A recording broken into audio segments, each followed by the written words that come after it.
We're live now.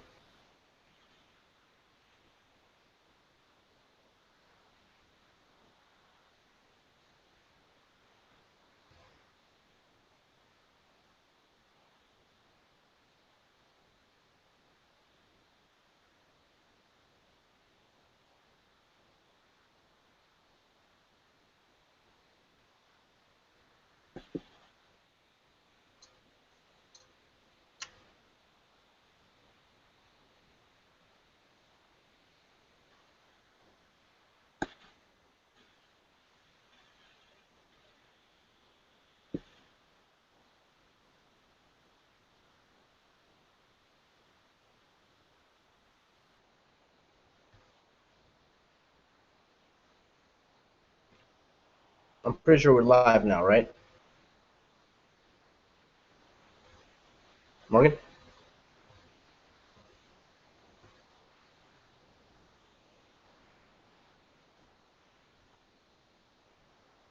I think you froze on me.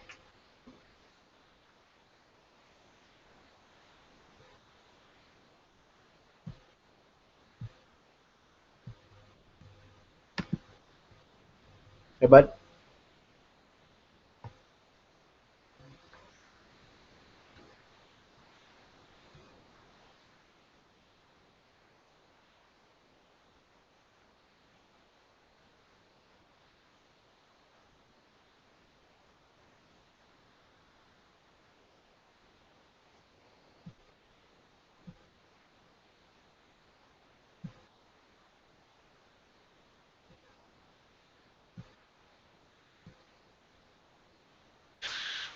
Okay. I don't know what happened. All right. Hey You hear me? everyone, uh, it's a little dark in here. Let me try to position this around a little bit. Got this bright light behind me. I'm Morgan Stribler, and today at Full Circle Magic we have Ulises Galeano. Ulises, how's it going today, buddy? I'm doing good, man. How you doing? I'm doing good, man. It's good to see you and talk to you in a couple days. What's been up? Not much. Just been busy doing a whole bunch of stuff. Yeah, just super busy. I hear you. So, Yeah. first thing that I think everybody wants to know, let's get everybody familiar with you, first of all. Um, how did you get into the psychic aspect of entertainment, psychic entertainer? I know you do a lot of tarot and palm reading and stuff like that, and different oracles. What got you into it? Was it magic, or was it mentalism, or did you start off as a magician, or have you always been a psychic entertainer, or can you kind of tell us how it evolved? Yeah. So, I started off as a magician. I think I was like 7 years old when I first saw my first magic thing on TV.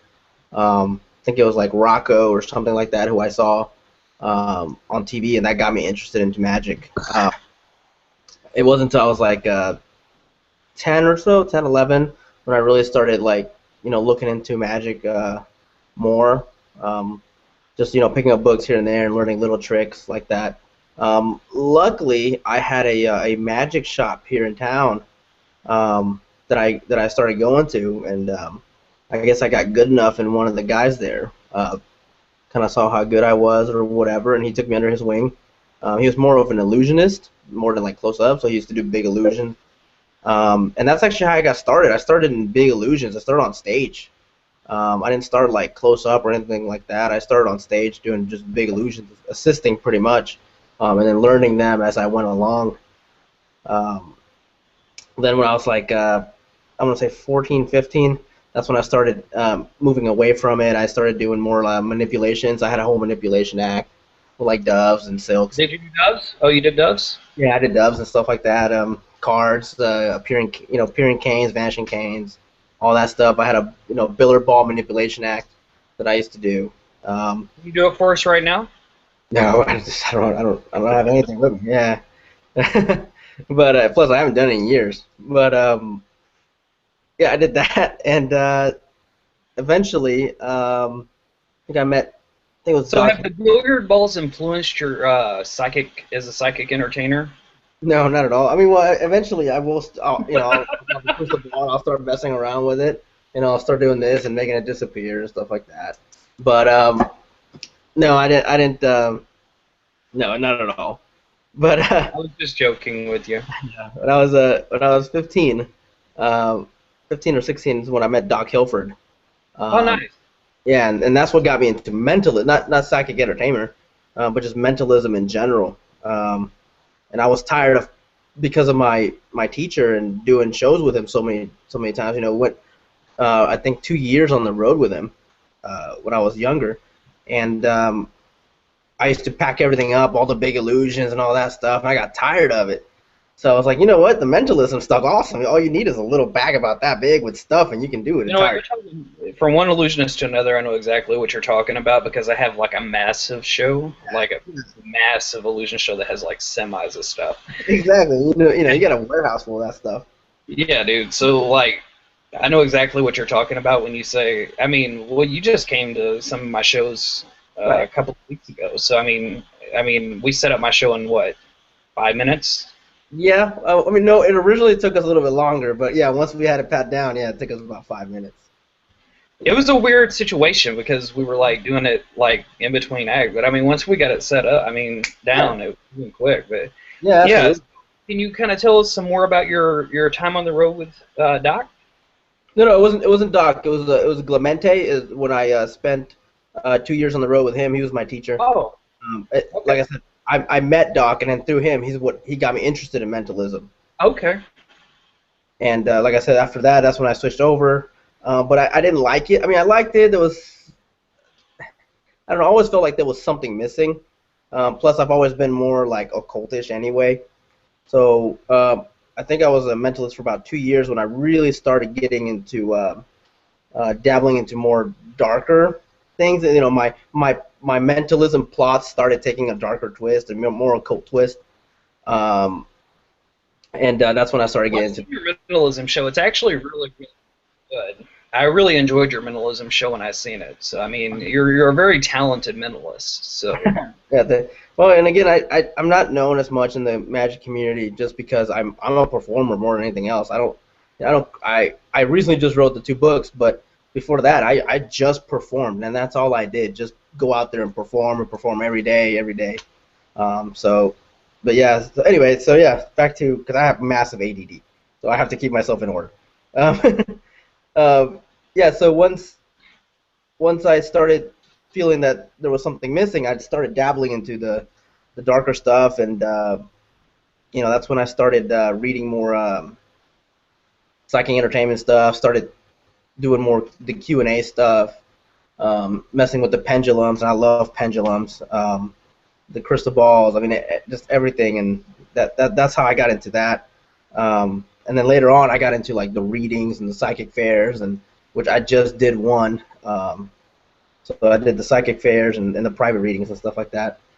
But that's how I got into it. It just kind of gradually grew and grew and grew. Yeah. that's really awesome. I know for at least when I've seen you read people, you've like especially with the tarot cards, it's quite fascinating to watch you actually read tarot. And you're also quite good at pendulums, which we'll talk about that in a little bit. You have actually a book coming out on that, don't you? I do, and it's been written for a while. You and a lot of other mentalists have been telling me to kind of like put it out there for a while, and I've just kind of been holding on to it a little bit. But I think I am gonna go ahead and release it. Paul Vudini actually just wrote the foreword for it, so I'm super excited about that, just because he's definitely been an influence on me. Um, so yeah, I'll probably be putting that, and I'll talk to you about that in a minute if you want. Yeah, yeah, we'll go into that in detail more in a little bit. So now you've went from mentalism to psychic entertainer. Mhm. What is the big difference, do you think, between being a psychic entertainer and a mentalist is? Can you describe that to the people like watching this? Sure. The biggest difference that I've noticed is not from me. It is from the audience and how they perceive you as. Um, it's just as a mentalist, you always go out there and kind of give a disclaimer. You always say, hey, I'm just doing, I'm using body language and doing this and that, and we're really, we're just using gimmicks and stuff like that. But you're doing all this stuff, and you're just saying that what you're doing is psychological and all that, and then they make up their mind whether to believe you or not. The whole psychic entertainment field is completely different. I think it's the opposite. You go out there and you pretty much say, hey, I'm a psychic, and here's what I'm going to show you, or here's what I'm going to do for you, stuff like that. And I didn't used to use a disclaimer. Then I started using the disclaimer, and then I went back to not using a disclaimer. And now I'm just pretty much going out there and saying, yeah, here's what I do. What is your whole take on the disclaimer aspect of it? I mean, do you feel that performers should give a disclaimer, or do you think that it's okay not to? Or, I mean, how do you feel about the disclaimer aspect? I think the disclaimer aspect is more for us. I think it makes us feel better about what we're doing. I think it's more of a remorse thing, like a magician's remorse or whatever you want to call it, more than anything else. Because you don't want to lie to people. Even as magicians, we're saying we're going to lie to them. But the disclaimer, I believe, is just more for us. I think it's to make us feel better. Because they will make up their mind whether what you're doing is real or not. And even if I have used a disclaimer. And I've told them, hey, listen, I'm just doing this, and I'm tricking you to believe that what I'm doing is real, and I will have people come up to me and argue with me for 30, 40 minutes to tell me that the stuff that I was doing was really real. After you give it a disclaimer. Yeah, after I gave the disclaimer, and then they've seen the show, they will argue with me that no, I really do have a gift, and I'm just using this. This entertainer thing as a disguise for it. And yeah. So I mean, I've seen that at firsthand when you did that while we were shooting Razor's Edge. For those of you who don't know, Ulises was actually in Razor's Edge. He was the one that I taught how to do it on the DVD. And we both went out and we did some readings and we did some mentalism and stuff like that. And we did some psychic entertainment together. Yeah. And I got to see some of his readings, and they were actually very, very impressive. Yeah, I mean, and like you said, I mean, like you saw, they'll debate you. They'll debate you. They'll say, no, what you're doing is real, and then you'll have people crying. You'll have people doing just weird things, especially in the Midwest where we're from. Just people do weird things in general. But yeah, and I've like I said. Razor's Edge was pretty awesome. Pretty awesome experience too. Just because you got to see me, and I've been using your ice cold system for like 2 years. So. Oh yeah. I taught it to you a long time ago. How's it working out for you? I know you've been helping me write the book. Yeah. Writing the book's been an awesome experience as well. Yeah, I mean, it's just been an awesome experience altogether, getting everything out there, and it's really long. And I don't think we actually thought it was going to be this long, and it came out to be really long. I mean, it's not even a book anymore; it's like a tome. And yeah. It's going to be. But hey, huh? It's going to be big. It's just a huge overall book, and it just explains everything. And I'm glad I got to.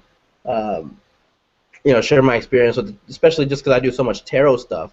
So just the entire tarot, section has just been able to. Well, you did beautifully on it, and your help was really invaluable in the project, and we have contributions by Paul Budini and Peter Turner, and I mean this book is really it's something that I'm really excited about, and I just got confirmation from Peter today that his section will actually be in today, so it looks like it's going to go to Lulu in the next couple days, so people will start receiving their copies here by next week probably. Oh, awesome. Yeah, I can't wait for them to do that. I mean, we put our hearts and souls into it, so. Yeah. Absolutely.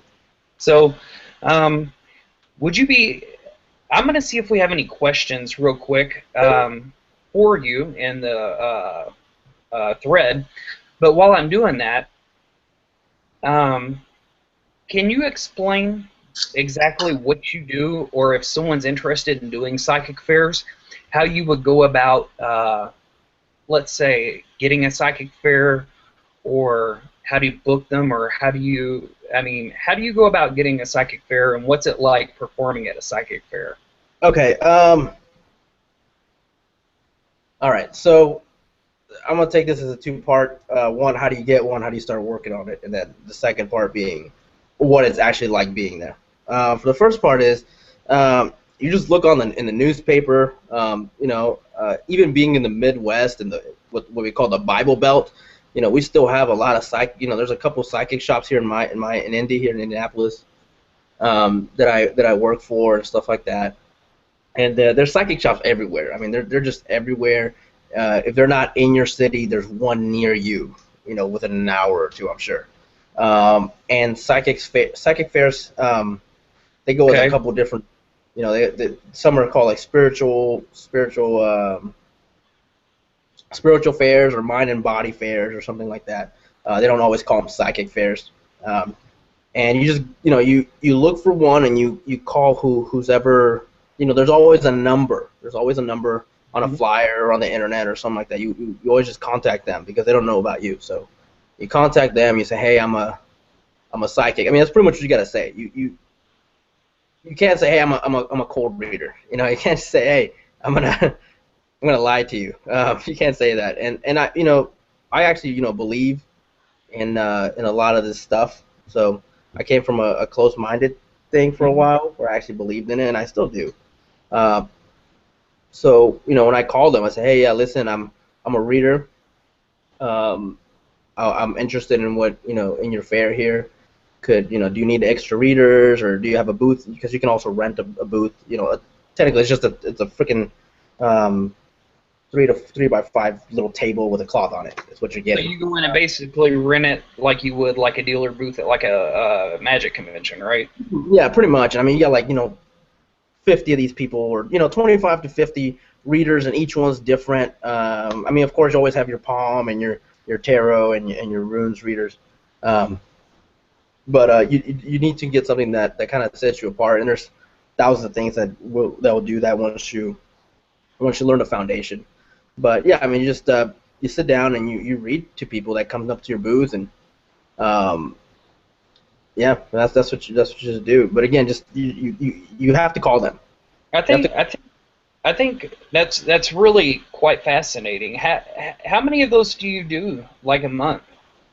Well, I mean, it depends because I still am a mentalist, so I still do a lot of mentalism shows for corporate companies. I've done a lot of Fortune 500 companies like Best Buy, Eli Lilly, and them, and they're return clients of mine. So a month, I would say maybe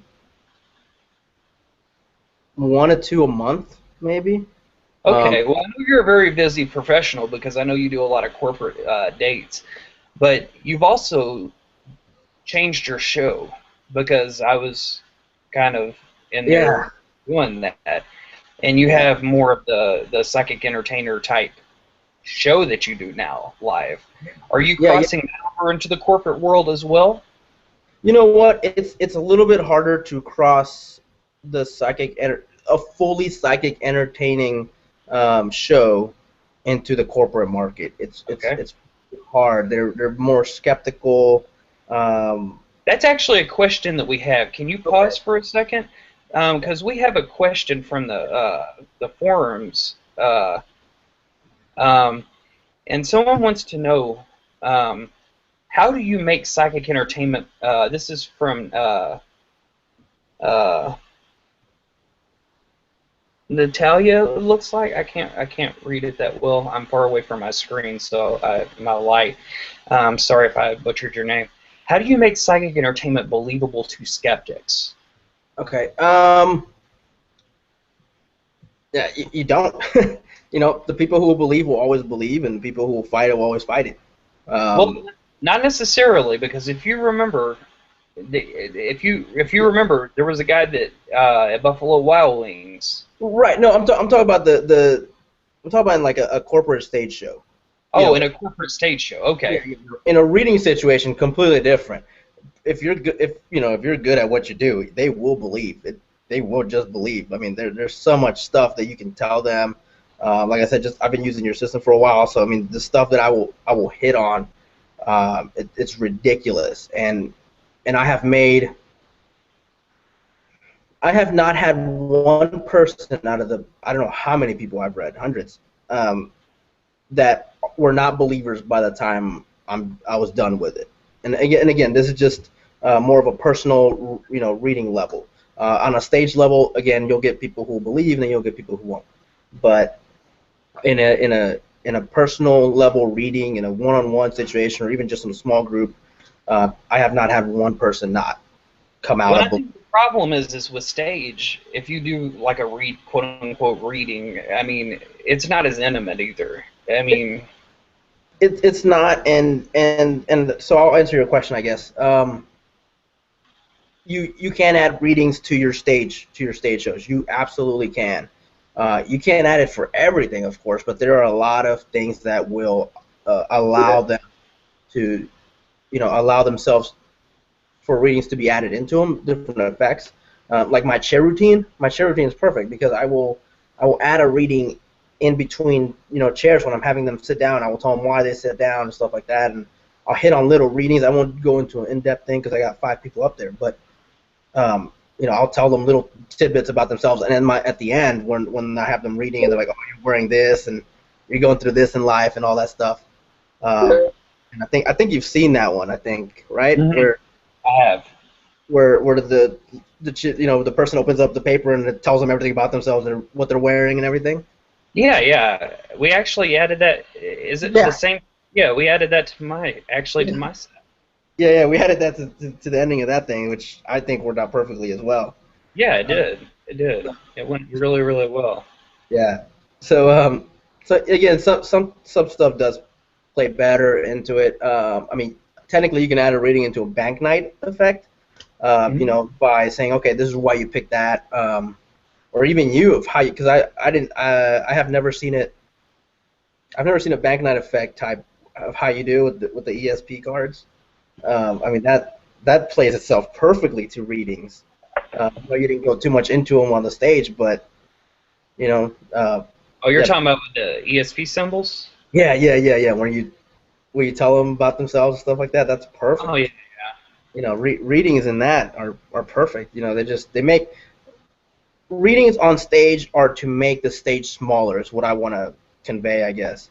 They they turn a big stage production thing into a more of a one-on-one when you're Well, doing the thing I like about readings is, especially in a mentalism show, you can take an effect and you can present it as just a straight mentalism effect, or you can add cold reading to it and make it something spectacular. right. And by adding cold reading to basically any effect, you can really enhance it by 100%, in my opinion. And I don't know if people agree with me or not, but if you've actually tried it, you'll see the difference.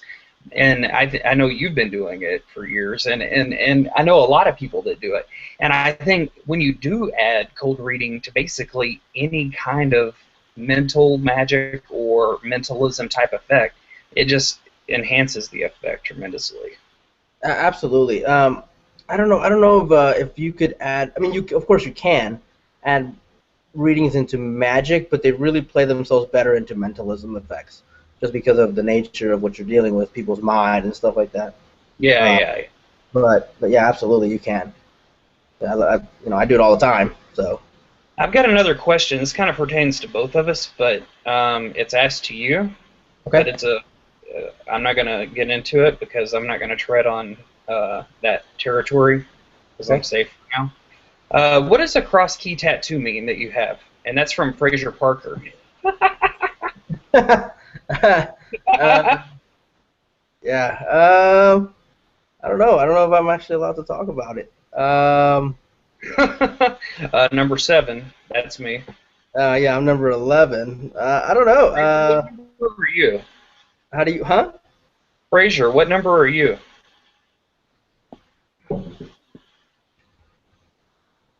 Did he respond? I don't know if he's responded yet, but Yeah. um, I don't can know. you I give don't know. insight to the tattoo at all? Huh? Let's just say we'll leave it simple. It's part of a special club. I don't know if we want to call it a club. I mean, I'll show it here. Yeah, go ahead and show it. It's a beautiful Yeah, tattoo. I don't know if people will actually understand it, and I have to get it. I have to get the numbers added this week. Actually, I just haven't got around to it. But this is what he's talking about. Yeah, I don't It's an know how you underground wanna. society. Huh? It's an underground society. Yeah, I don't want to go too occultish here. I'm already pretty in deep with a lot of people, but yeah, I don't know how you want to answer that. Can we answer it? I don't know. Um, I It don't is. know. 13 souls. Yeah, I go. guess Yeah, go look it what we're up. gonna do is um, uh, we have another question from Yeah, Frank. go ahead. Frank wants to know what books you would recommend to someone interested on doing readings. That's a good question, Frank. There's There's a a great. lot of good material out there. There's tons of stuff. I think sometimes there's too much. I mean, I've read my fair share of horrible material, and I'm not gonna go into it. And I know, I think I know, you know what I'm talking about. I don't know what you're talking about, dude. The one on the stage. Oh yeah. Yeah. Okay. All right. So yeah, I'm not gonna go on that one. There's a lot of material out there, and there's a lot that. Here's the problem that I have. The problem that I have is some will teach you to do readings. Some will teach you. I'm sorry. Some will talk about cold reading.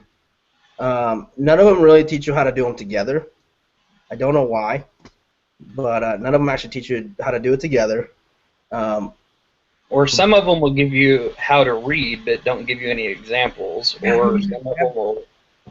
or you just get a book full of examples and nothing actually teaching you how to do it. How to apply it. Yeah. Yeah, there's just so much, and that's why, and I'm not here to plug in our book or your book, or I'm not here to do that, but I think that's why the thing that we just wrote is so great. It's what sets it apart. Is that it does teach you foundations. It teaches you like 6 different foundations, and it tells you how to put it all together. You're talking about using cold reading, reading lines, you know, um, tarot palm runes. We talk about how even putting it to like playing cards, anything really. I mean, technically, you could go out there and just do it with absolutely nothing, but it'll just freak the heck out of people that we don't do it that way. Yeah. Yeah. So, and we've had that experience. You've had that experience. I've seen you just go out there and do it with absolutely nothing, just not referencing it to anything, and they freak out, man. They just absolutely freak out. People freak out, and Well, I think I'm a crier. I make people cry. well, yeah, I mean and that's I think maybe that's why it's important to come out with something, like with tarot cards or something, just because if you kind of come out there with absolutely nothing, they just freak out because they have nothing logical to reference it to. Uh, where with the tarot cards, like, oh, okay, they're going off the tarot cards. Oh, okay, they're going off my palm. But for you just go out there, and I've done this, and go out there to somebody and then say, hey, your friend Lucy or whatever, did this, and it just freaks people out. So There are tons of good. There are tons of good. I I'm sorry, mean, yeah, I'm gonna get back to that. resources. Yeah, I'm gonna go back to that. Sorry. Yeah, I mean, there's a lot of stuff I learned. Paul Boudini, he was a big influence on me. Uh, Paul Boudini, you, Thank you. which a lot of people don't know you as a reader, which is weird. But yeah, you. Let's see, cold reading, cold reading. I like Ian Rowland's book. It's not bad. Um, uh, they're all escape. Doc Hilford stuff's great too. He does more of I want to say hot or warm reading, but it's a great gateway if you want to start going into that. Um, so yeah, they've definitely influenced me on the reading side. On the mentalism side, I got a whole bunch of people that I gotta go through. But yeah, And let's say he wants to get into like maybe a tarot reading or something like that. What books would you recommend for that? You know what? Here's my biggest. Here's what I learned. Okay, in the last like 5 years that I've been doing this. Uh, if you're gonna do it, if you're gonna learn tarot, go see a psychic. Go see a couple psychics. Go sit down and see how they read. Uh, go get read yourself. And pick up their books. Pick up their stuff. You know, um, like I said, just those are there's thousands of books out there. If you can go get a deck right now, like a Rider White deck, which I do use, and it comes with a little booklet, and it teaches you technically, a lot of the foundations that you need. So just read that. I have this is one of the primary. Now, a lot of people, a lot of readers, and a lot of even psychics tell you, psychics or whatever, if you believe it or not, tell you that you shouldn't start off with this deck. I did, and I didn't know I wasn't supposed to. It's like the Aleister Crowley deck, the Thoth deck, and it comes with a book.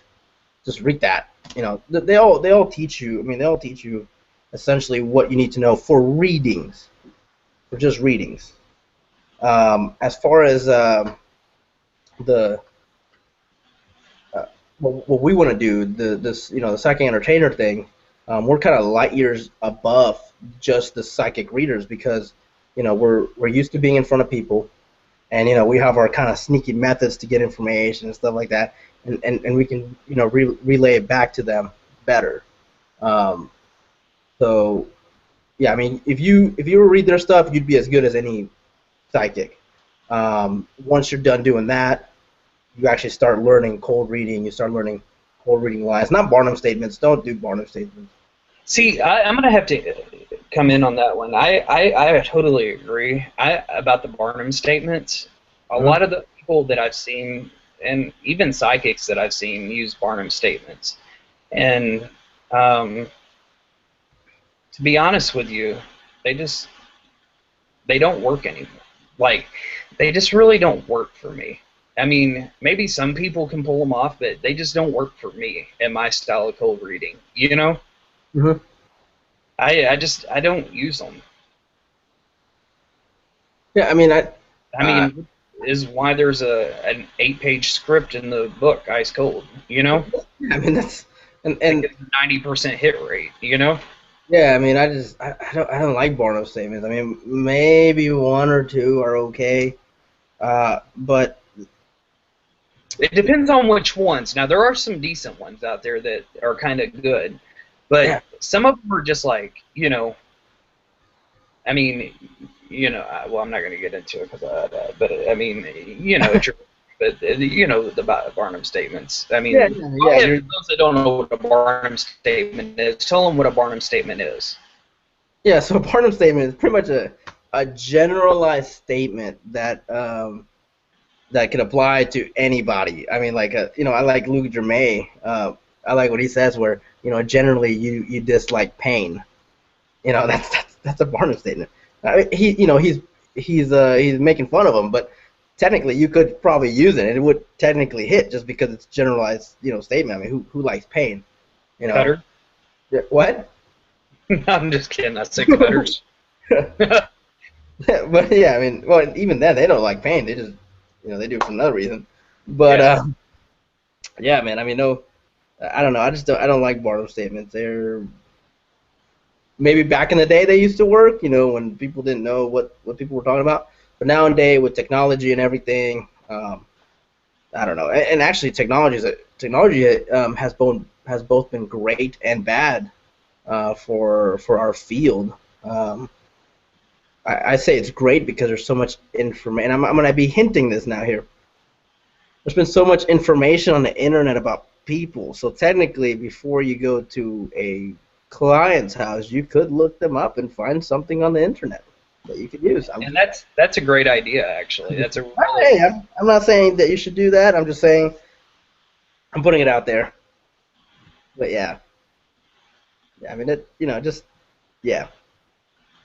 I like doing readings. I thoroughly enjoy it, especially the connection that you make with people. So and I never lie to them.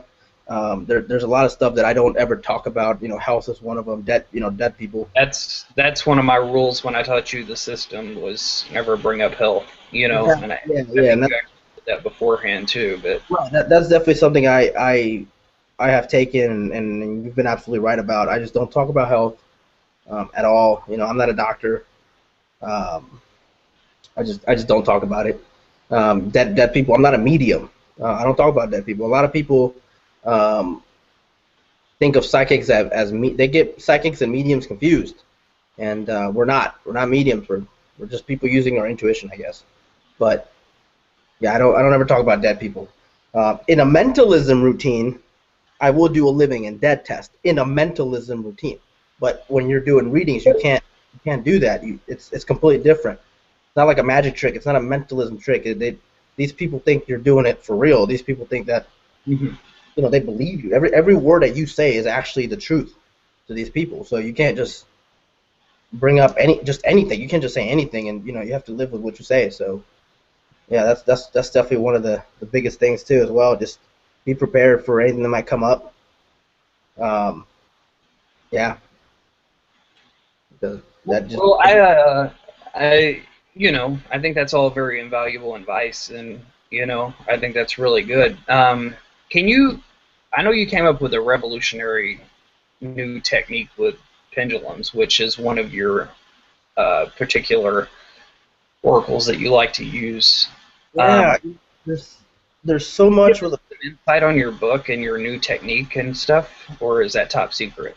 no. I mean, like I said, a lot of mentalists that I've showed it to have told me to release it. They've all wanted me to release it, and they've seen me do readings to them, to other people, and they love it, and they've just been telling me to release it for like a year or so now, and it's been written up for a couple months.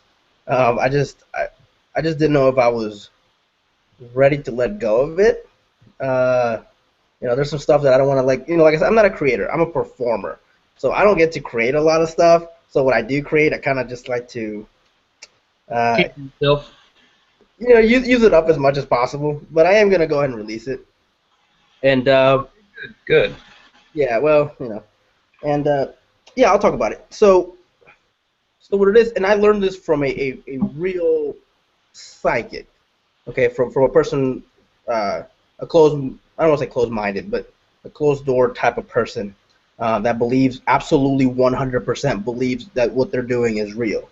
And pendulums have got to be one of the most real things that you can do. It's fascinating how they work. Whether you believe that it's an actual energy thing, or your little micro motor responses in your fingers. The word's escaping me. Idiomotor response or whatever. And your fingers are actually swinging the pendulum. Um, they're it's pretty much one of the coolest things, or as close to real magic or whatever you want to call it as it gets. Um, and I learned it from a psychic. I'm not gonna say her name. We'll call her Kathy or whatever. Yeah, we'll call her. Nah, we'll call her. Yeah, we'll call her Kathy. Um, Is that her name or not?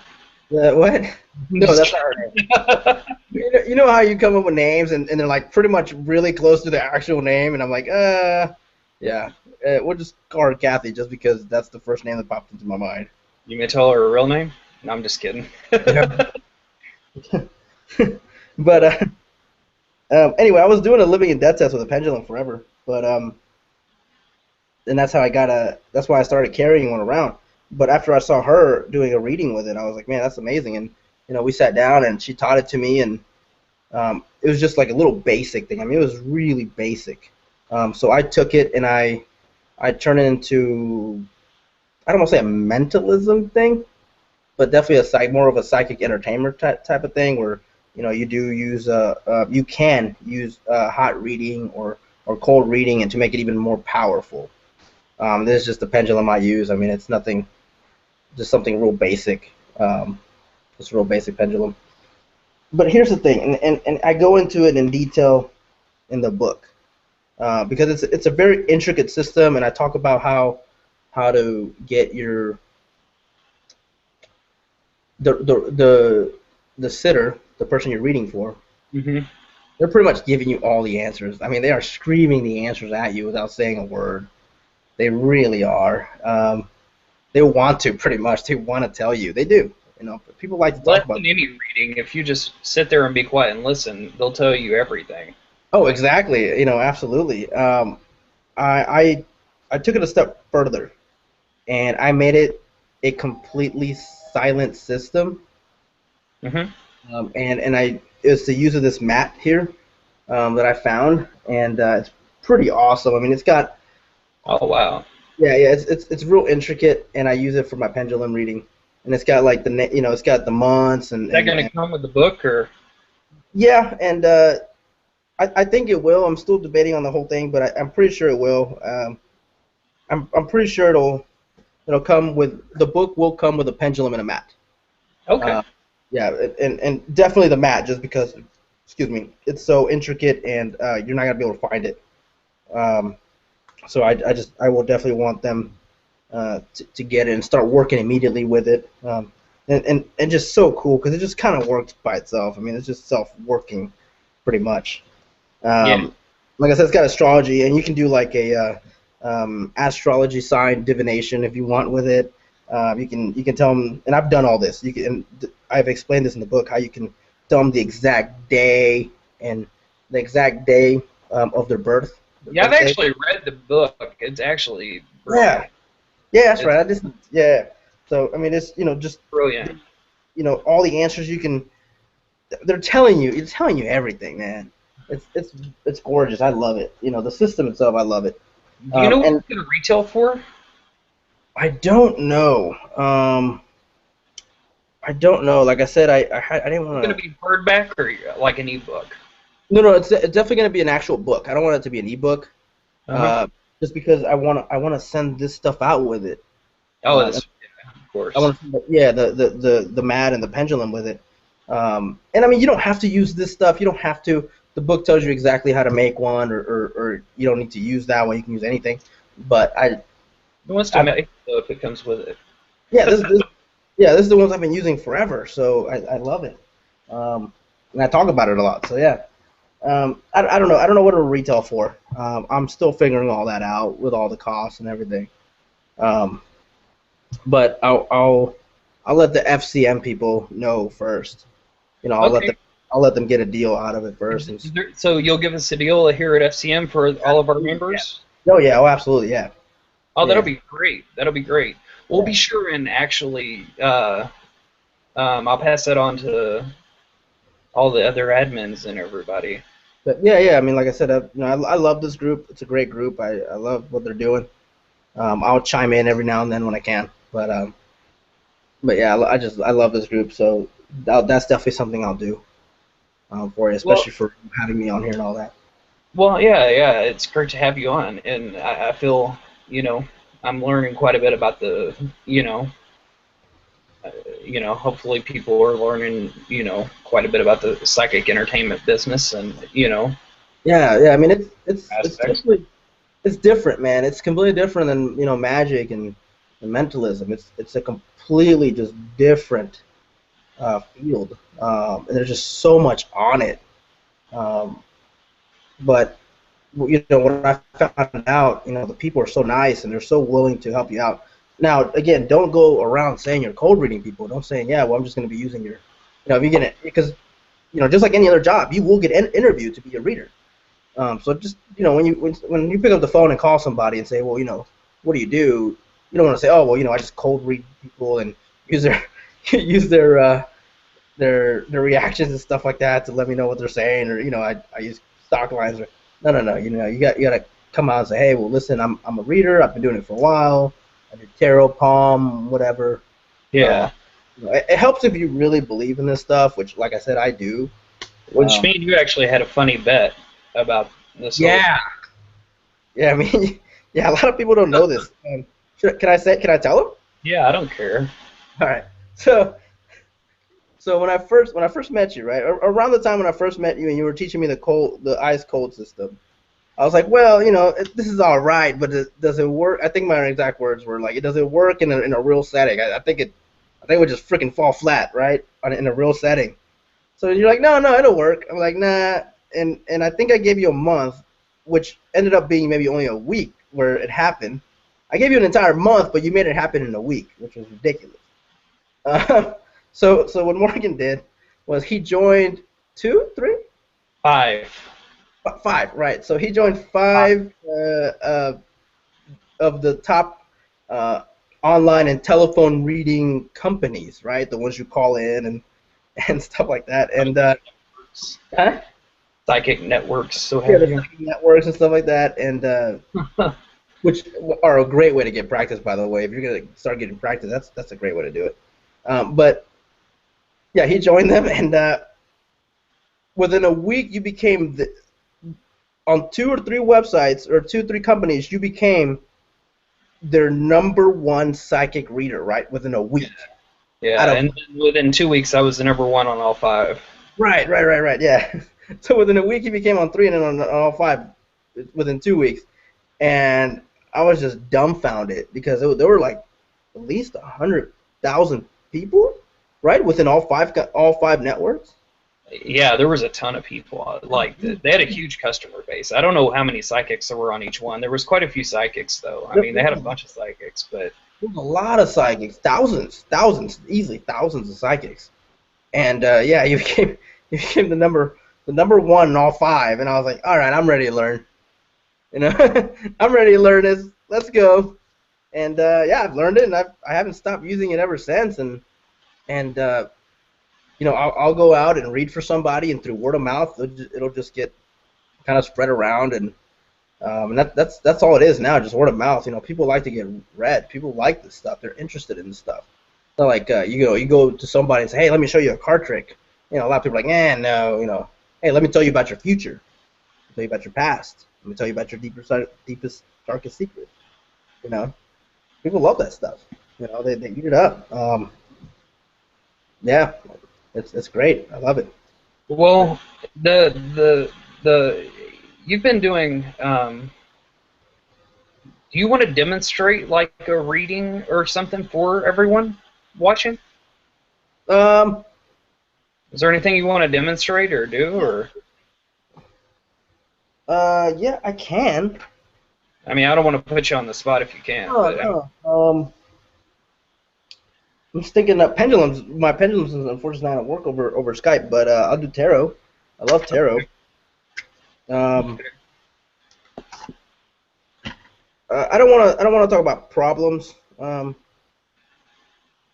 Let's think of I love doing memories and stuff like that. okay. We'll do something with memories. And what I'm doing here is I'm just shuffling my tarot deck. I mean, it's just mixing them up. All right.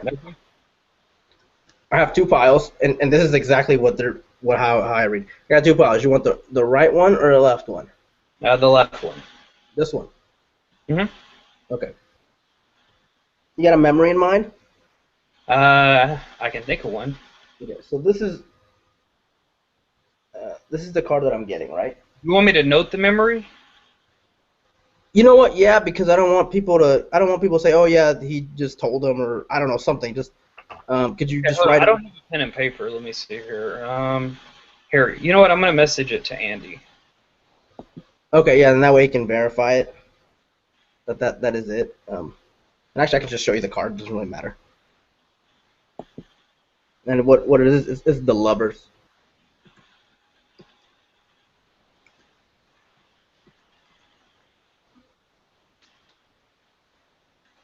And this is a great way to show people how you can do readings um, over All right, Skype let or me make sure over he the got it phone. real quick. I want to make sure he got it Okay. before we move on. Yeah.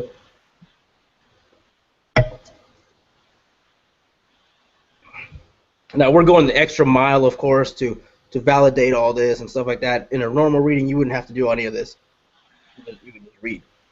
Well, the only reason I'm doing this is so, I mean, I mean, as magicians, we always we always think about different methods and stuff like that. And I don't do any of this stuff. What you'll see in a minute is what I actually do. So, and this is just a one. Actually, we'll do three. all right, I see that he's seen it, so that'll be good enough. Okay. Go ahead. So what I did is I just took the three top cards, right? Okay. Right. Um, the first one's gonna be the lovers. Mm-hmm. The second one is going to be the seven of swords. The Seven of Swords. Yeah, which is not a good card, but we'll see. Yeah, I know. And then the hierophant, right? Okay. So you're thinking of a memory, right? I am. I want you to just relax for a little bit, and if this is a if this is like a happy memory, like love, friendship, or something like that, I just want you to take a deep breath in and kind of exhale out. Okay? If it's what now? This is a happy memory, like love or friendship or family or something like that. I just want you to take a deep breath in and exhale for me. Take that memory in and exhale. Same thing. If this is a bad memory, like death or anything like that, I just want you to just inhale in for me. Exhale. All right. So the lovers, it's not necessarily the love. Lovers doesn't have to do with love at all. A lot of people think they do. It has nothing to do with love. You always see two people though, right? You always see it's always a more of a friendship, more of this friendship thing going on. So I'm gonna say that this memory has something to do with you and one other person, right? Someone that you love very dearly. And That's correct. Yeah. okay, so yeah, okay. So I mean, there's not. I'm not saying there's not. I am going to say there is no actual love. So this is not like a woman, right? This is, Well, I'm not going to say that, but I okay. mean, it's not like a woman love, but there. This is not like a romance. No, no, no, Okay, no. all right, good. And again, this has nothing to do. This is definitely this the Hierophant. It depicts a man, right? It depicts an older gentleman. I want to say like a father figure, definitely a father figure, not your father though. And it's always somebody that teaches stuff to us. Somebody that teaches a lots of different things to us, and goes through our life as the teacher. So I'm definitely going to say that this is definitely a father figure. I don't want to say this is definitely this is not your father, maybe like an uncle or a grandfather. Um, That's correct. and this is definitely somebody because I got the seven of swords. This is somebody that's more than likely died. Unfortunately, right? Actually, um, they're still alive, but Okay. um, it is it. You did hit on who it was, Okay. And I don't want to. but they're very, very old. They're very old. Okay. And that I don't want to say they're gonna die. I don't want to say that, but they're definitely going through a difficulties health wise, right? Yeah. Um, so again, this is somebody that you've been with a long time. And I think the memory that you have is them teaching you something or talking to you about something, but you guys are doing something, right? That's correct. Okay. Now you're I'm gonna say that this is definitely not an uncle. I'm gonna say that this is your grandfather for sure, right? Okay, that's correct. Yeah. And I believe that you guys are doing something. I know you're from Missouri and you love to hunt and stuff like that. But I want to say that you guys are not doing that. I guess I see. I'm getting a feeling of more of a more tranquil memory. I want to say that maybe you guys are like driving or no. I think you guys are just like fishing or something, right? Maybe like out in the lake somewhere, just fishing. Yeah, Uh, that was it. yeah, that was Yeah, it. Okay, yeah. yeah, So that was eh, good, dude. That was good. okay, yeah. That was Yeah. So and that's again we had to go through the whole validation thing and good. but that's how you do a reading and that's how and that was using basic a tarot foundation with the ice cold system. That was So really good. yeah, so at least they got to see that a little bit. Um, yeah. Actually, really good. Uh, Yeah. Yeah, I love tarot, man. If you can, if you want to learn, if you really want to learn, tarot's a you know great. what's funny is I actually, you've watched me do tarot. I don't even do the meaning. I just make up Yeah, stuff. yeah, yeah, like yeah. And I mean, Heck, I mean, if you're good enough to do that, you don't even, you don't have to know the meanings. And Morgan doesn't actually do the meanings. He'll just start saying stuff, and it works. It works. It absolutely works. It's great. It's just so versatile. It'll work with if you do the meanings of the actual card, or if you're just saying stuff. Look at the picture, and I get real vivid and start describing it. Yeah, You yeah. know? Well, I mean, that's what it is. I mean, you look at it, and I don't know why I got the devil, but when you grab the card and you look at it, and it tells you what to say. It's pretty. Tarot cards are pretty much a crib sheet. That's how you want to look at it. It is a giant crib sheet. It tell you everything. It hits. It just whatever it means to you. It will. It's great. Yeah, that was a really good hit. That was strong. That was Well, a really good. I was sweating a little bit because I was like, that's wrong. And I mean, you Yeah, will but get. the thing is though is nobody. The thing is nobody ever remembers the misses. They only remember the hits, and you got the final hit right. You know what I Right. mean? Well, it's not only that. I mean, you could get the final wrong as well. I never do. I just haven't. But it's really hard to get the final one, wrong just because they're leading you the entire way. But Yeah. if you do, it's okay. It's not like a magic trick. Magic trick have to be perfect. Yeah. In mentalism, you learn that you have to be, you can get like what Doc used to say 15% wrong. You can do 15% wrong, and that's perfect. You can't go for 100% right, and I always try not to go for 100% right in any of my shows, whether that be mentalism or the reading stuff. Hmm.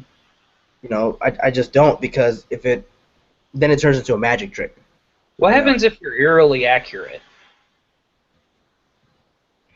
Um, you know what? I have the 15% gives us so much leeway to just start throwing stuff out there, right? Just start throwing just random stuff and see if it hits. Hey, do you know Bobby? Is he married to Susie? And if that hits, that's great.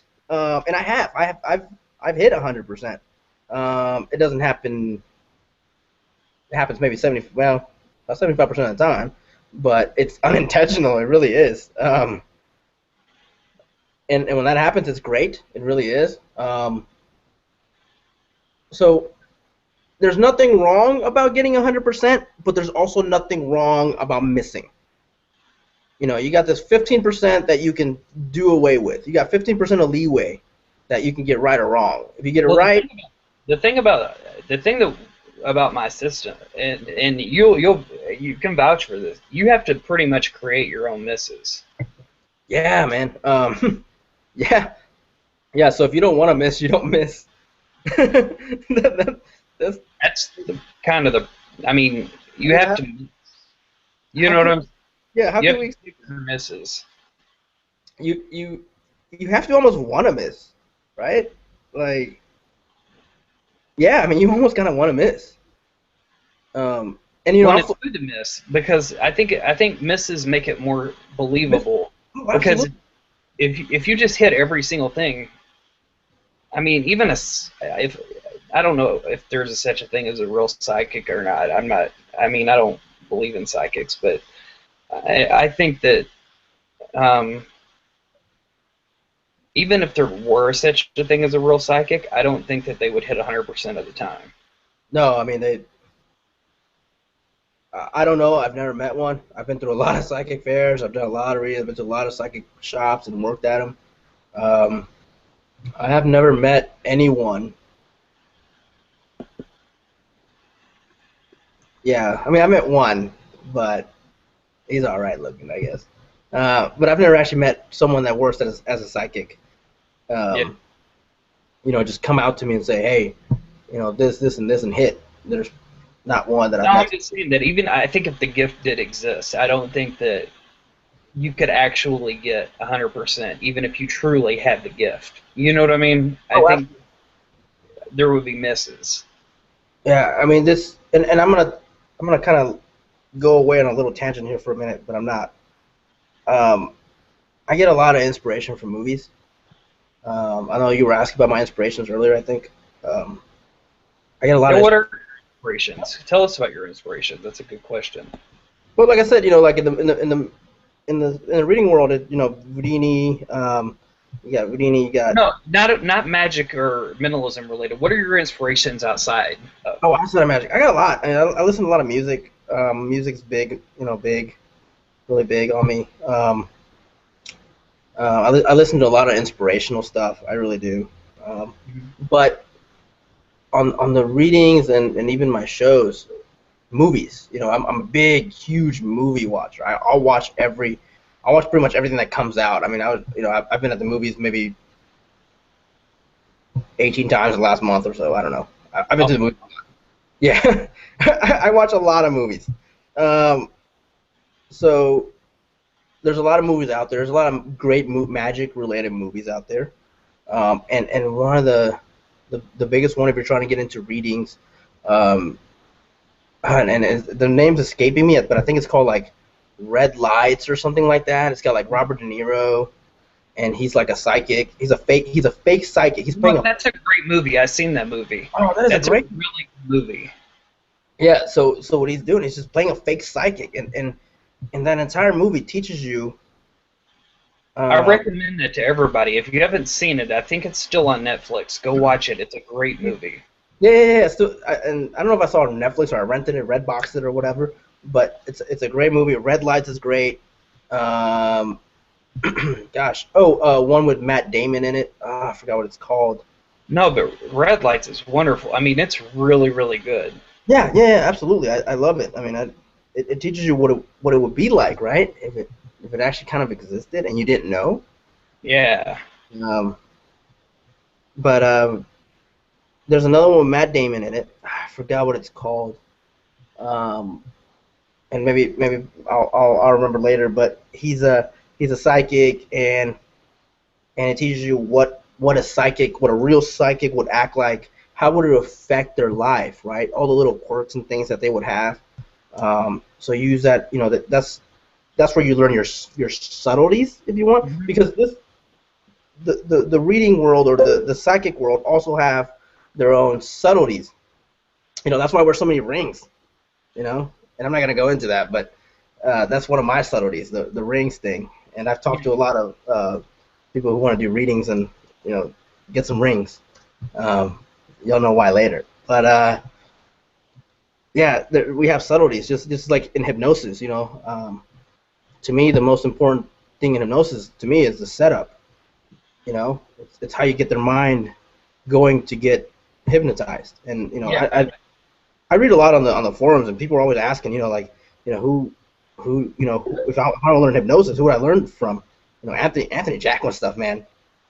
The head hackers guys, those guys are fabulous, they're fantastic, and that's how I learned. But anyway, so the setup is really important in hypnosis, and the setup for this is really important. Even what type of tablecloth you use. So if you're doing a psychic fair, or even you have your own studio, the type of tablecloth you have, this crystal ball. I mean, I don't do crystal ball readings, but I just have it because it's expected. You know,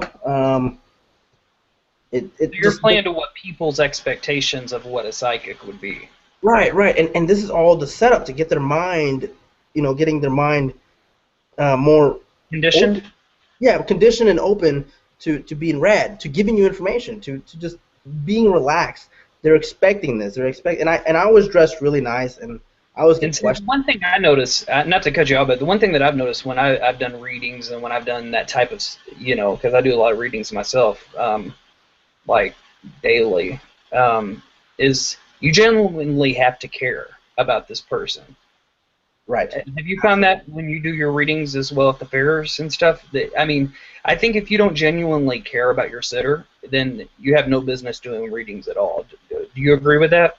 Oh, absolutely, absolutely. If you don't care whatsoever, if you're doing it to be the cool guy, if you're doing it to get attention, if you're doing it because it's the next best thing, because everybody's talking about it. You're doing it to generate reactions like a magic trick or something like that. It's not about that. You're playing with people's emotions. Oh, absolutely. You're praying people's emotions, dreams. I mean, everything. I mean, health, financial. I mean, just absolutely everything. You don't. You never tell them anything that you wouldn't tell your own mom, your sister, you know. And I always say female because most of the people that we read for are females. I mean, that's just statistics. But but yeah, I mean, you know, you wouldn't tell, you know, your brother, your father, anything that you wouldn't tell them that could hurt them. You don't tell these people, and you have to care. You have to care about people. You do. And everything that you say has value and a consequence. Um, Yeah.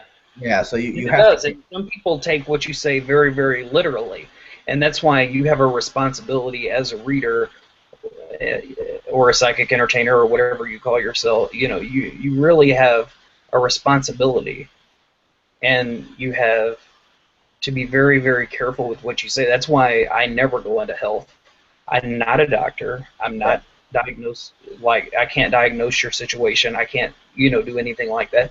I don't do that kind of stuff. I don't Right. go into, you know, I don't talk about dead people. I have rules. I have guidelines, and I keep it very, very. I don't know. I just have a set of rules, and I just treat them like they're a part of my family. How I would treat my family.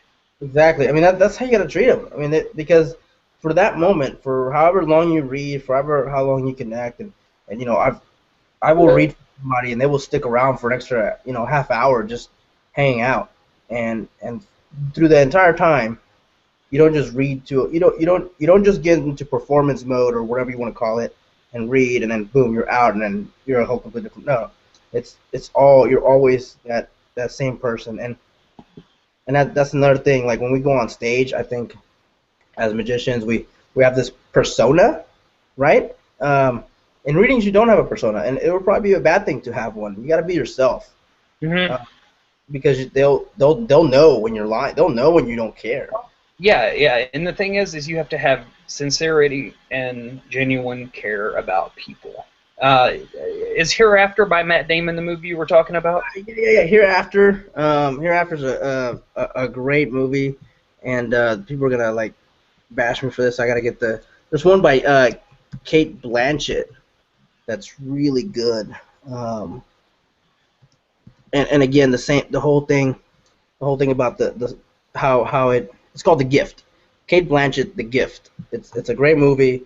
Hereafter by Matt Damon and Red Lights is a great movie. I mean, watch them. Um, There's one with Keanu Reeves in it too. I can't remember the name of it. the one with the Kate Blanchett one. Yeah, that's it. Yeah, I can't remember the name of it. that's a great That's movie. the one with Katie Holmes, right? Yeah. It's got Um, great people it in it. was a great movie. That was a great, great movie. I I'm can't pretty remember sure though. it's called The Gift, and I'm pretty sure it's Oh, still The on Netflix. Gift.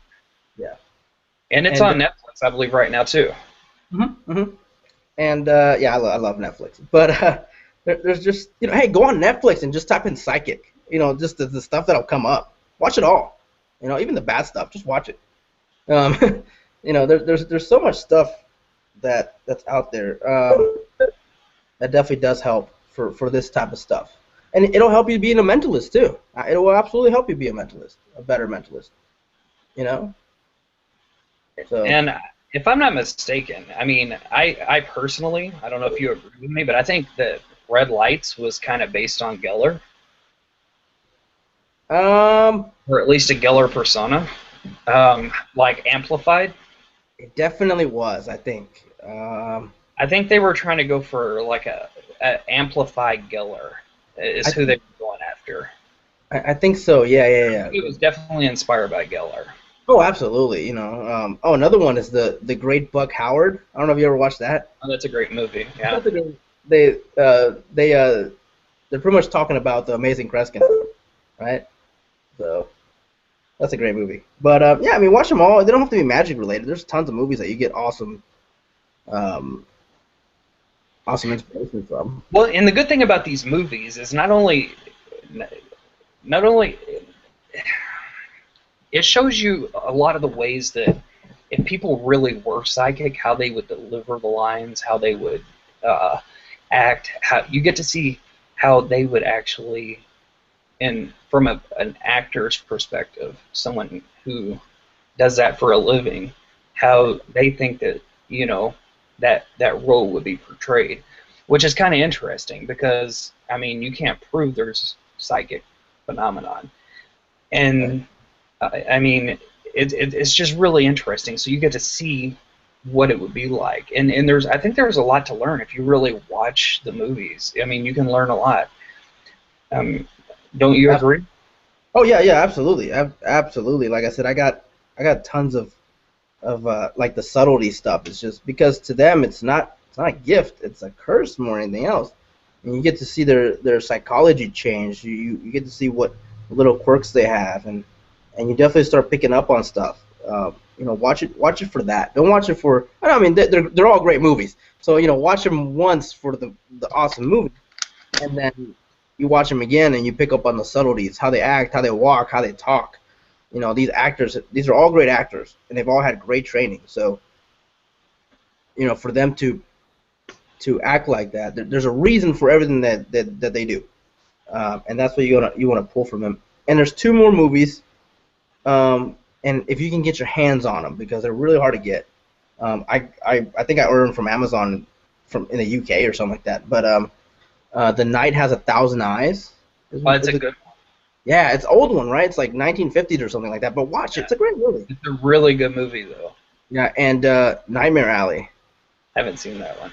Oh yeah, that's about a mentalist. That's about a mentalist. And actually, probably my biggest inspiration as a mentalist, as a reader, has probably been Alexander. I'm a big, huge Alexander fan. Well, I think you know that. I mean, I have shirts and stuff with him on them, and you know, I'm a huge, you know, Alexander fan. The man who knows all. Yeah, Right? yeah. I'm a huge Alexander fan, and I have his books. And if I had to pick, you know, a lot of people love. I like anime and I like Dungeon. Don't get me wrong, but Alexander has definitely influenced me a lot. Yeah. Yeah, actually have an Alexander lithograph and an Alexander T-shirt. Hmm. Yeah, I have a couple. I mean, I named my kid after him pretty much. Wow, that's kind of extreme, but.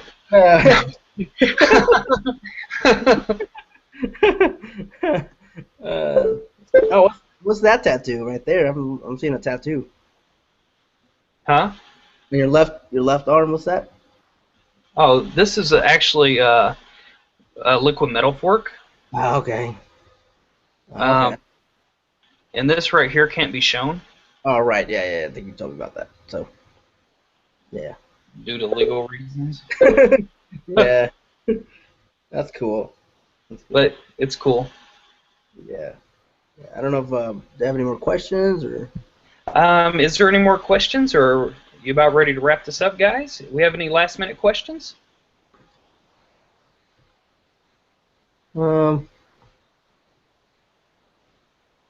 Did you have anything you wanted to elaborate on, Ulises, before we close out? I mean, a lot of questions that I get from day to day would be like, you know, what kind of tarot cards should I start with? I mean, you know, Rider White, it's a great, it's probably one of the best, most basic tarot cards out there. They're definitely the most known and probably the least expensive ones out there. Okay. They usually come out with a book. And speaking about the way you present stuff, right? The getting people kind of ready to get read. I don't ever take mine out of a box. I have mine up wrapped, and I don't have the string on them right now, but I have them like wrapped in this kind of cloth, and they're twine around them. And the way I present them, you know, I just kind of unfold them, and these are kind of my specialty cards. These are really old, but you know, What's your favorite deck of tarot cards? my favorite deck. I have two, right? So if I'm just doing readings for readings, the Thoth deck is definitely my favorite, which is the Aleister Crowley one. The one I did the reading for is this one, right? That's my favorite. And then the second one,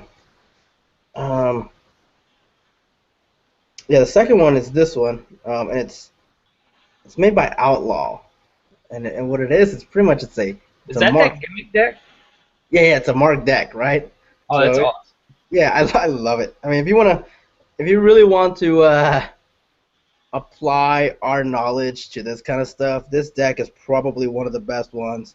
It it uses a mark system that lets me know what card they're holding or what cards are in play, and so we were talking about making a non-believer a believer. If you're just starting out and you know if you're just starting out and you're not really that good or whatever, or you feel like you're not that good and you really just want to um, start getting some. I don't want to say reactions because that's the wrong mentality for it. But you can get some really awesome effects, especially especially if you're doing it in a more of a mentalism show. So this is one way to incorporate tarot readings into a mentalism show. Get a marked deck, get a marked tarot deck, Hmm. right? That's that. And you've seen my. I have two shows. I have my main mentalism show and I have my psychic. This is the one of the only things that will go in between both shows because I could do either or, you know. Um, so to me that's Um, invaluable. you kind of cut out there for a second. Could you repeat that last line? Yeah. So like if you want to start incorporating readings or some more psychic entertainment stuff into your mentalism shows or magic shows, this is one way to do it by using a marked tarot deck. Oh, that's awesome. Yeah, and those things look beautiful from what you told me. I haven't seen them, but where was Yeah, that thing you showed me? Metropolis. yeah. So those are the ones that feel like they're like Oh yeah, ancient. dude, those are beautiful. Those Yeah, are beautiful. That's a beautiful, beautiful deck. yeah. I don't use it for my normal readings. I won't use it for my one to one. I will use it if I want to make an amazing, just absolute amazing impression. Yeah. I will because I'll start reading the cards while they're all turned down, right? So that's Hmm. one way. But but like I said, this is definitely one of the only things. I have about two or three things that will go in between each, my mentalism or my psychic entertainment show, Which and is that's the funny because we do have a question, and you're about to answer it, but I want to get the whole question to make sure you answer the whole question because you're kind of treading there. okay. And this is from Andy Hoffer. He's asking, do you incorporate much in the way of readings into larger mentalism performances, like stage venues? And if so, how in depth would you go in front of a larger audience? Okay. Yes. Right. So um, okay. So I have two shows. I have my regular mentalism show. Then I have my psychic entertainment show. Um, I will do my entire psychic entertainment show on stage using, and actually, I will show you how this is a hour long show, right? And this is what it fits inside of this box. This is an entire 1 hour show, and and all I have in here is my pendulum, a crystal ball, two tarot decks, um, and a couple different cards that I like to use. But and then I have a Q&A with billets and stuff like that using a crystal box. You've already seen it. Yeah. So one way to incorporate it, like I said, is to use a marked tarot deck, or um, you could also use regular playing cards, specifically uh, marked playing cards, right? Because once you know what card they have, you can give a reading on that. You can you know, a tarot deck is like 78 cards. So you have your 22 major arcana, and then you have your minor arcana, and your minor arcana is pretty much just the 52 other or yeah, 52 other regular playing cards, right? So you just incorporate each each card into a tarot card. Like so, for example, if you have like the seven of spades, it'd be the seven of swords or whatever. You know, you have the eight of clubs, it'd be the eight of discs or coins, however you have it. Pentacles sometimes it's called too. and that you just incorporate that meaning to that card, and then that's how you read. And as far as going in debt, that's just all on you, on how much time you have, how in debt you want to be, what cold reading lines you want to use, what system you're using. But you can definitely incorporate a tarot deck into a regular playing card deck, or like you, for example, the ESP thing. You can go real in debt with that, or you could just do the regular ESP trick. A bank night routine, same thing. You could Well, my explain to. whole bank night slash thing is uh, got co-reading in it, and I think it takes it to the next level because I really tell people a lot about themselves in that short period of time, and it kind of adds a whole new level to it. You've seen the show. What do you think? Yeah. I mean, like the effect in itself is great. It's a great effect. It really is. You can't track it down. It's a great effect. Added with the cold reading, absolutely. It takes it to a whole nother level, and that's what it's gonna. Cold reading is not going to. You can, I guess you can, because I have, but you can't really replace an entire show just using cold reading alone. It more of an add-on to effects and stuff like that to make it bigger, right? I don't know if you agree with me on that one. So, um, you if Well, you're doing I think that what you're trying to get us to say is you can't make a whole show about cold reading, no, yeah, no, but you can literally if you're a psychic entertainer. As a if you mentalist, you can't. right. As a mentalist, there's no way. As a psychic entertainer, or as a reader, or as a we'll just go ahead and call it as a psychic. 'Cause I can give an hour and a half reading to someone, Right. and but what I'm saying is, on the other hand, I can't do that. I have to take pieces and add them to mentalism and make them move along fairly quick. You Right. know, Yeah, because they'll lose interest. I mean, if you're doing a mentalism show and you're doing a whole bunch of cold reading, they'll lose interest. That's why my mentalism show is so visual. I use so much stuff. I not so much stuff, but there's just a lot of colors going on. There's a lot of stuff being thrown. doves and confetti. Yeah, no, well, I don't have that, but paper balls, and then I have the little hangman thing, and I have all that Oh, stuff. hangman's awesome. Oh man, I love visuals, and even my psychic entertainment show has to be visual somehow. So that's why I will do. Here's another thing.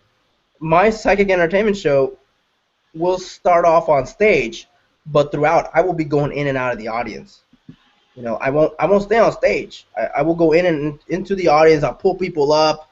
I'll sit people down. I'll get somebody else to go around and start reading people, and it's just a giant interactive um, interactive reading going on the entire show, just because um, otherwise with just me on stage, a couple people, it would be boring. It would be boring. But by me going into the audience, it makes it fun, and not in my, like I said, in my mentalism side, I love visual magic, visual mentalism, because mentalism can be kind of boring. I've been to a lot of shows that just kind of bore me. Like I said, I have like horrible ADD. So, like if you want to learn, how to make your mentalism or readings or whatever more theatrical, more visual, Jerry, or is it Gary or Jerry McCambridge, right? Jerry Yeah, McCambridge. yeah, his stuff's great. If you want to see how to turn something just basic into really visual, that he's a great guy.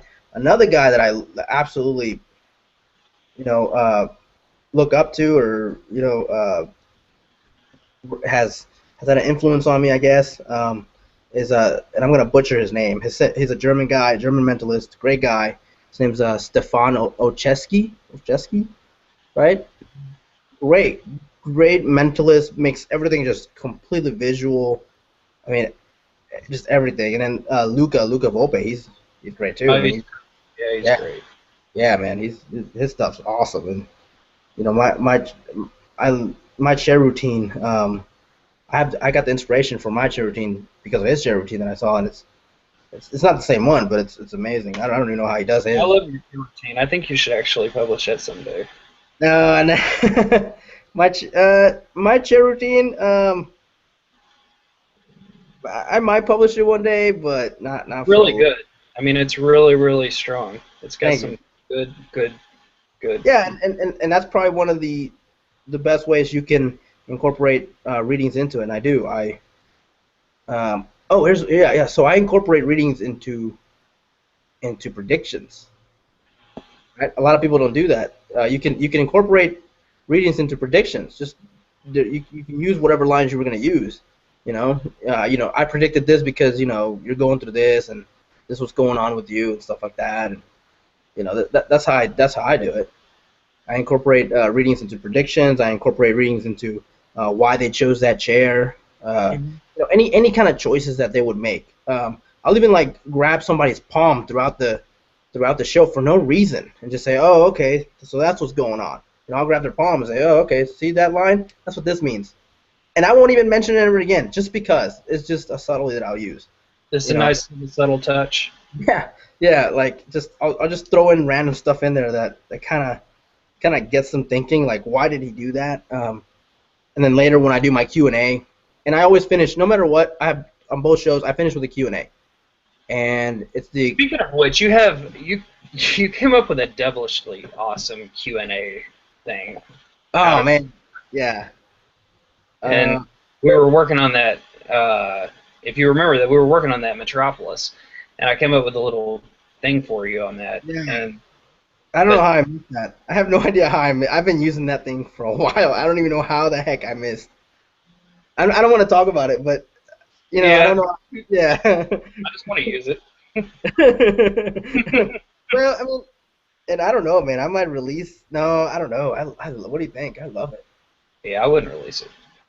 The- It's not even the- talking about yeah, yeah. People are gonna get mad for us even just talking about it. Let's just not even talk about it. But if you're doing a Q&A, I mean, readings are gorgeous in Q&A. Um, that's where they really play off, I think, well, and just in Q&A. You'll get a question, um, or you'll get a slip of paper, even a billet. If you're doing like close up and you're doing like some billet stuff, like a center tear or something. You know, Great way to start incorporating readings. Just because you got a piece of information and you can just play off of and start throwing lines in there and let me look at your palm and start going to that, or even as a disconnect, where you get a billet and you rip it up, you get a center tear, you switch it out, whatever, what have you. You get the information, then you grab their palm and say, oh, this is what's going on here, and then you start reading, and then you hit them at the end with the information that you already got because they've already forgotten about that, and that just makes it a bazillion times bigger. yeah, yeah. So, because then Well, you have that payoff. you know what? And I mean, that's brilliant advice. And I mean, our time's about to come to a close. Is Yeah. there anything you want to say to the fans out there? Yeah, I mean, like, thank you for having me. Like I said, unfortunately, I'm not very well known in the community, but just because I've been performing forever, that's all I do. I'm primarily a performer. So, thank you for having me. Hopefully, you got It's been our pleasure. as much out of it as I did. If you have any questions, email me, message me on Facebook, add me, um, tweet me, whatever. I'm on social media a lot, unless my phone dies. But you know, just yeah, just tweet me, message me, however you want. If you have any questions, again, don't hesitate to ask. About the book. It's called Pendulous, and it's an entire pendulum system. I will be releasing that very soon. And what I'll probably end up doing, like I said, is just kind of giving the FCM people either a a special pre-order, or once it's out, I'll give them a great deal on it. I'll do something for having me here and all that. So yeah. Well, that sounds great. I got a couple announcements before we get off as well. Our next Q&A, guys, make sure you tune in. It's July 15th, and it's Atlas Brookings, Mentalist and Creator, and it's going to be hosted by none other than Peter Turner. So make sure you tune in, guys. It's going to be great. And I'd like to thank Laura Isley and all the admins at Full Circle Magic. But most of all, I'd like to thank all of you, all of our users. And you know what? Without you guys, we couldn't do it. Thank you so much. We'll be signing off now. This is Bye-bye. Ulysses. Say goodbye, Ulysses.